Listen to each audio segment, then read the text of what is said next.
바라문이 말했다. 당신이 아무리 비유를 들어 다른 세상이 있다고 말하지만 내 소견 같아서는 틀림없이 없습니다. 가섭이 말했다. 그대는 또 어떤 연유가 있어 다른 세상이 없다는 것을 아는가? 바라문이 대답했다. 저에겐 병이 들어 위독한 친족이 있었습니다. 그때 나는 거기 가서 말했습니다. 이 병자를 부축해 오른쪽으로 눕혀라. 그러자 바라보는 것이나 굽히고 펴는 것이나 말하는 것이 평상시와 같았습니다. 또 왼쪽으로 눕히게도 하였고 뒤엎게도 하였으며 뒹굴게도 하였는데 굽히고 펴는 것이나 바라보는 것이나 말하는 것이 평상시와 같았습니다. 그가 곧 죽자 나는 다시 사람을 시켜 부축해 굴리게 하고 왼쪽으로 눕히고 오른쪽으로 눕히고 뒤엎게도 하면서 자세히 살펴보았더니 다시는 굽혀 펴거나 바라보거나 말도 하지 않았습니다. 나는 이로써 반드시 다른 세상이 없다는 것을 압니다. 가섭이 다시 말했다. 모든 지혜 있는 사람은 비유를 들어 말하면 쉽게 이해한다고 한다. 나도 이제 마땅히 그대를 위해 비유를 들어 말해주겠다. 옛날에 어떤 나라가 있었는데 그 나라 사람들은 고동 소리를 들어본 적이 없었다. 그때 고동을 잘 부는 어떤 사람이 그 나라에 가서 한 마을에 들어가 고동을 쥐고 3번 분 다음 땅에 놓아두었다. 그러자 그 마을 사람들 남녀 모두가 그 소리를 듣고 놀라 모두 가서 물었다. 이것이 무슨 소리기에 이처럼 애절하고 부드러우며 맑고 트였습니까? 그 사람은 고동을 가리키며 말했다. 이 물건의 소리입니다. 그 마을 사람들은 손을 고동에 대보면서 말했다. 너는 소리를 내어라. 너는 소리를 내어라. 그러나 고동은 전혀 소리를 내지 않았다. 그 주인은 곧 고동을 들고 3번 분 다음 땅에 내려놓았다. 그때 마을 사람들은 말했다.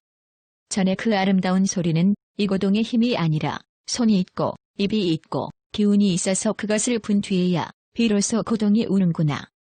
사람도 또한 그와 같아서 목숨이 있고 식이 있고 숨결에 출입이 있어야 곧 능히 굽히고 펴고 바라보고 말할 수 있는 것이다.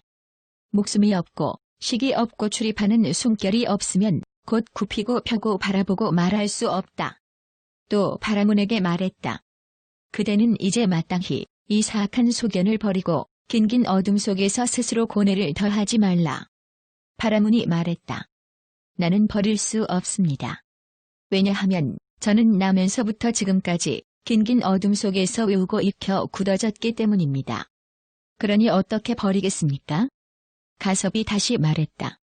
모든 지혜 있는 사람은 비유를 들어 말해주면 쉽게 이해한다고 한다. 나도 이제 그대를 위해 비유를 들어 말해주겠다. 먼 옛날에 어떤 나라가 있었다.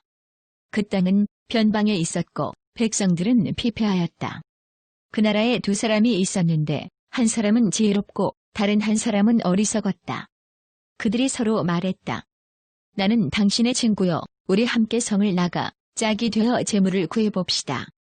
그들은 곧 짝을 이루어 다니다가 길가에 어떤 빈터에 이르러 삼이 있는 것을 보고 지혜로운 사람이 어리석은 사람에게 말하였다. 이것을 가지고 함께 돌아가자. 그때 그 2사람은 각각 한 짐씩 메고 다시 앞마을을 지나다가 삼실을 보았다. 지혜로운 이가 말했다. 삼실은 공력이 들어간 데다 가볍고 미세하니 이것을 가지고 갑시다. 그러자 다른 한 사람이 말했다. 나는 이미 삼을 취해 단단하고 견고하게 묶었기 때문에 이것을 버릴 수 없습니다. 지혜로운 이는 곧 무거운 짐을 버리고 삼실을 가지고 갔다. 그들은 다시 앞으로 나아가다가 삼배가 있는 것을 보았다. 지혜로운 이가 말했다. 이 삼배는 공력이 들어간 데다 또한 가볍고 미세하니 이것을 가지고 갑시다. 그러자 다른 한 사람이 말했다. 나는 이미 삼을 취해 단단하고 견고하게 묶었기 때문에 이것을 버릴 수 없습니다. 지혜로운 이는 곧 삼실을 버리고 삼배를 가지고 갔다. 그리고 스스로 소중히 여겼다. 그들은 다시 앞으로 나아가다가 솜이 있는 것을 보았다. 지혜로운 이가 말했다. 솜은 값이 비싸고 또 가볍고 미세하니 이것을 가지고 갑시다. 다른 한 사람이 말했다. 나는 이미 삼을 취해 단단하고 견고하게 묶었고 먼 길을 가지고 왔으니 버릴 수 없소. 그때 그 지혜로운 사람은 곧 삼배를 버리고 솜을 가졌다. 이렇게 앞으로 가다가 솜씨를 보았고 다음에 흰천을 보았으며 다음에는 백동을 보았고 다음에는 백은을 보았으며 다음에는 황금을 보았다. 그 지혜로운 이는 말했다. 만일 금이 없으면 백운을 취하고 만일 백은이 없으면 백동에서부터 나아가 삼실에 이르기까지라도 가질 것이요 만일 삼실이 없으면 삼이라도 가져야 할 것이요. 그러나 이제 이 마을의 숱한 보배 중에 제일 가는 황금이 많이 있으니 그대는 마땅히 삼을 버리시오. 나도 마땅히 백은을 버리겠소. 그리고 우리 함께 황금을 취해 스스로 소중히 여기며 돌아갑시다. 그 한 사람이 말했다. 나는 이 삼을 취해 단단하고 견고하게 묶었고 또 먼 길을 가지고 왔으니 버릴 수 없소. 그대나 가지고 싶으면 당신 뜻대로 가지시오. 그 지혜로운 이는 은을 버리고 황금을 취해 한 짐 잔뜩 지고 집으로 돌아왔다. 친족은 멀리서 그 사람이 많은 황금을 얻은 것을 보고 기뻐하면서 맞이했다. 그때 황금을 얻은 사람은 친족이 맞이하는 것을 보고 다시 크게 기뻐했다. 그러나 저죄없는 사람은 삼을 찌고 돌아왔다. 친족들은 그것을 보고 불쾌하게 생각했고 또 일어나 맞이하지도 않았다. 그 삼을 지고 온 사람은 더욱더 부끄러워하고 번민했다. 바라무녀, 그대도 이제 그 좋지 않은 습관과 삿된 소견을 버려 긴 세월 동안 스스로 고뇌를 더하도록 하지 말라. 그것은 마치 저 삼을 진 사람이 고집이 세어 금을 취하지 않고 삼을 찌고 돌아왔다가 부질없이 스스로 피로하고 친족들이 기뻐하지 않을 뿐 아니라 오랫동안 빈궁하여 스스로 걱정과 고통을 더하는 것과 같은 것이다. 바라문이 말했다. 저는 끝내 이견회를 버릴 수 없습니다. 왜냐하면 저는 이견회로 남을 많이 가르쳤고 또 이익되는 바가 많았기 때문입니다. 사방의 모든 왕들은 모두 내 이름만 들어도 모두 제가 단매를 주장하는 학자인 줄로 알고 있습니다.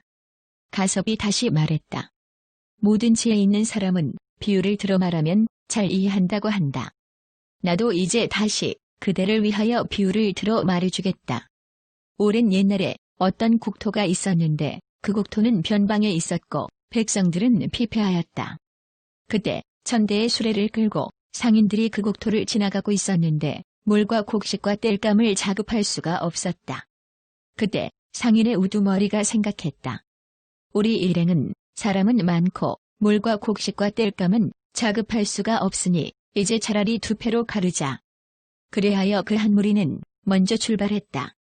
먼저 출발한 무리의 길잡이가 몸이 크고 눈이 붉고 얼굴은 검은데 그 몸에는 진흙을 바른 어떤 사람이 멀리서 오는 것을 보고 곧 물었다. 그대는 어디서 오는가? 그는 대답했다. 나는 앞 마을에서 온다. 또 그에게 물었다. 그대가 온 곳에는 물과 곡식과 땔감이 많던가? 그 사람은 대답했다. 내가 온 곳에는 물과 곡식과 땔감이 많이 있어 모자라지 않았다. 나는 도중에서 포구를 만났는데 거기에는 물도 많고 또 땔감도 풍부했다. 또 상인의 우두머리에게 말했다. 당신들의 수레에 만일 곡식이나 땔감이 있거든 모두 버려라. 저기는 그것들이 풍부하니 구태여 수레를 무겁게 할 필요가 없다. 그러자 상인의 우두머리가 여러 상인들에게 말했다. 내가 아까 앞서가다가 어떤 사람을 보았는데 그는 눈이 붉고 얼굴은 검으며 그 몸에는 진흙을 바르고 있었다. 내가 그를 만나 물었다. 너는 어디서 오느냐? 그는 곧 내게 대답했다. 나는 앞 마을에서 온다. 나는 또 물었다. 내가 온 곳에는 물과 곡식과 땔감이 많던가? 그는 내게 대답했다. 그곳에는 넉넉하게 많이 있다. 그리고 또 내게 말했다. 전에 도중에서 포구를 만났는데 거기에는 물도 많고 또 땔감도 풍부했다. 그는 다시 내게 말했다. 만일 그대들 수레에 곡식이나 땔감이 있거든 그것을 모두 버려라. 거기는 그런 것들이 풍부하니 구태여 수레를 무겁게 할 필요가 없다. 그러니 너희들은 각각 모든 곡식과 땔감을 버리고 수레를 가볍게 하여 빨리 가도록 하자. 그러자 곧 그의 말대로 각자 모든 곡식과 땔감을 버리고 수레를 가볍게 하여 빨리 나아갔다. 이렇게 하여 하루를 지나갔는데도 물과 땔감이 보이지 않았고 3일, 4일 나아가 7일을 가도 역시 보이지 않았다.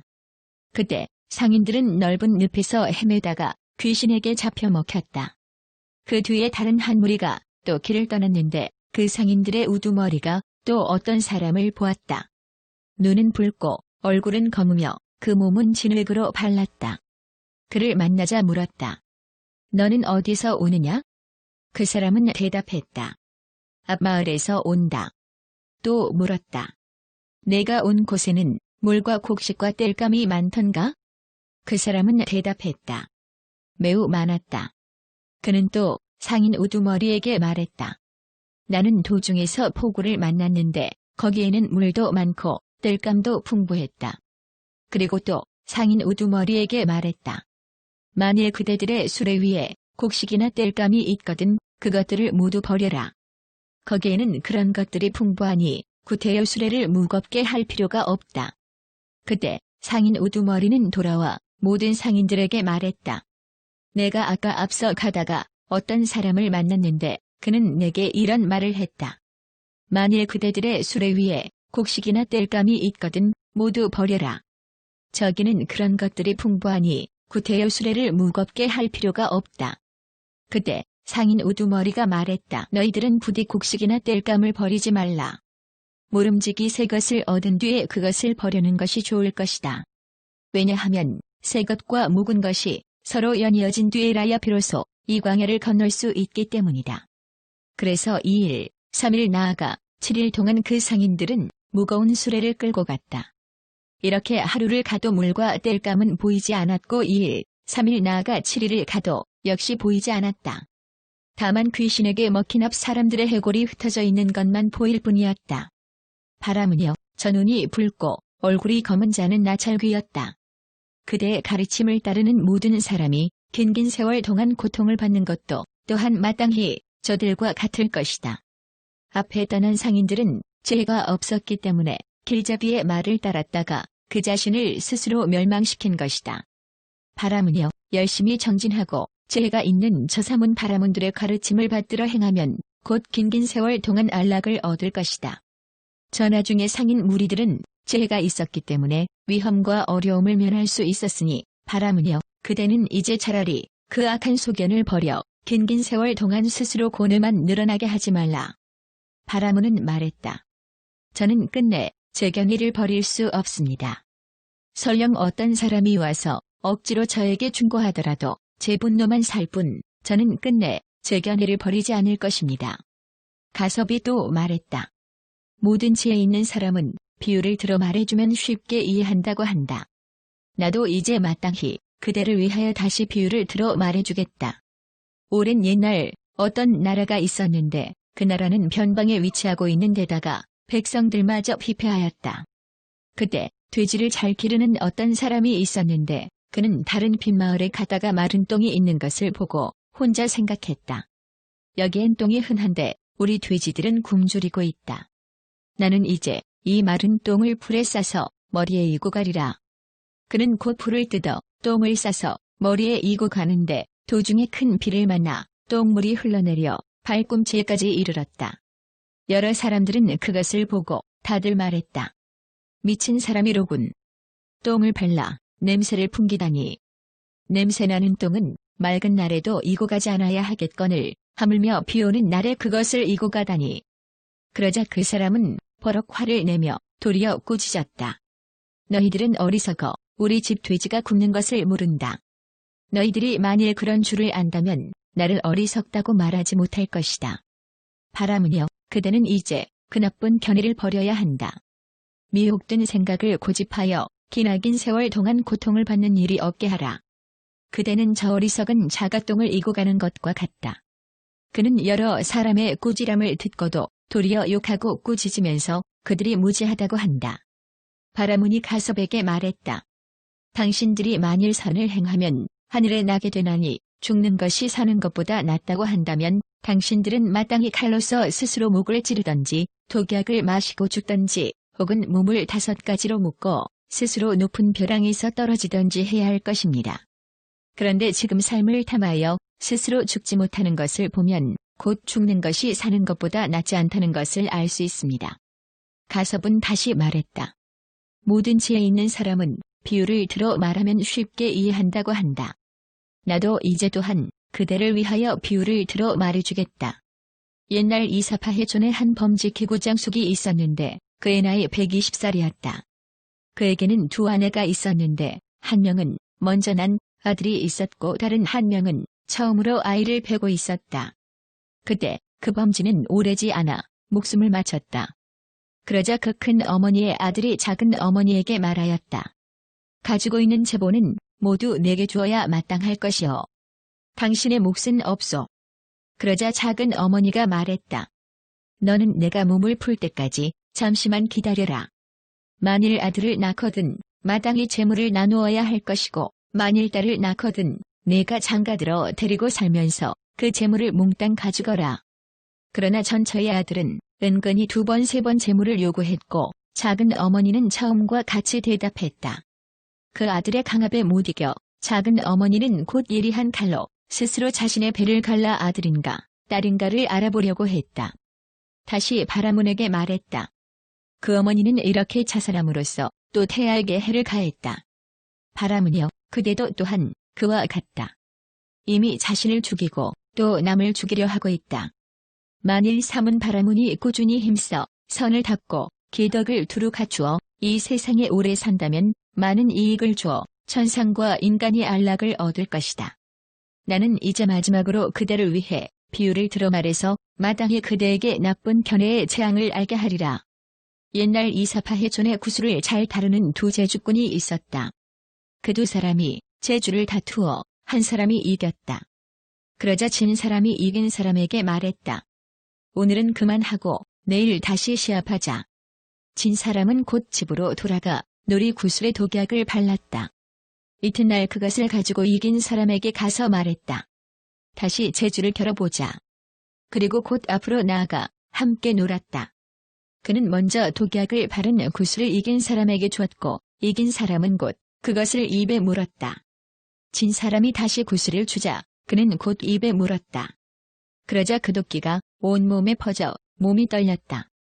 그때 진 사람이 개송으로 꾸짖었다. 내가 구슬에 독약을 발랐는데 너는 입에 물고도 깨닫지 못하는구나. 조그마한 재주를 가진 내가 삼킨 것을 오랜 뒤에는 마땅히 저절로 알게 되리. 가섭이 바라문에게 말했다. 그대는 이제 빨리 그 나쁜 견해를 버려 미혹된 생각을 고집하면서 스스로 고통의 독을 더하게 하지 말라. 너는 마치 저제주꾼이 독을 삼키고도 깨닫지 못하는 것과 같다. 그때 바라문이 가섭에게 말했다. 존자시여, 당신이 처음 달에 비유해 말씀하셨을 때 저는 이미 깨달았습니다. 그런데 몇 번이나 되풀이하면서 당장 받아들이지 않은 까닭은 가섭의 말솜씨와 지혜를 보고 굳건한 믿음을 얻고자 했기 때문입니다. 저는 이제 그것을 믿고 받아들여 가섭께 귀의하겠습니다. 가섭이 대답했다. 그대는 내게 귀의하지 말라. 내가 귀의하는 위 없이 존귀한 분께 그대도 마땅히 귀의해야 하리라. 바라문도 말했다. 귀의해야 할 위 없이 존귀한 분은 지금 어디 계심지요? 가섭도 대답했다. 지금 나의 스승이신 세존께서 멸도하신 지 오래되지 않았다. 바라문은 말했다. 세존께서 만일 계신다면 멀고 가까움을 가리지 않고 마땅히 직접 뵙고 귀의하고 예배하였을 것입니다. 그런데 지금 가섭의 말씀을 들으면 열애께서는 이미 멸도하셨다 하니 그러면 이제 곧 멸도하신 열애와 법과 스님들께 귀의하고자 합니다. 가섭이시여, 제가 정법 가운데서 우바세가 되는 것을 허락해 주십시오.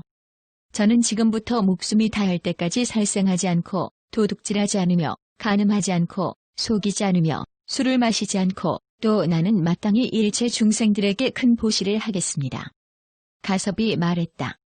만일 그대가 중생을 살해하고 하인들을 때린다면 아무리 모임을 가진다 해도 그것은 청정한 복이 되지 않을 것이니 이는 또 자갈이 많은 메마른 땅에 게다가 가시덩굴이 많이 나서 우거진 그런 곳에 씨를 뿌려도 반드시 얻는 것이 없는 것과 같다.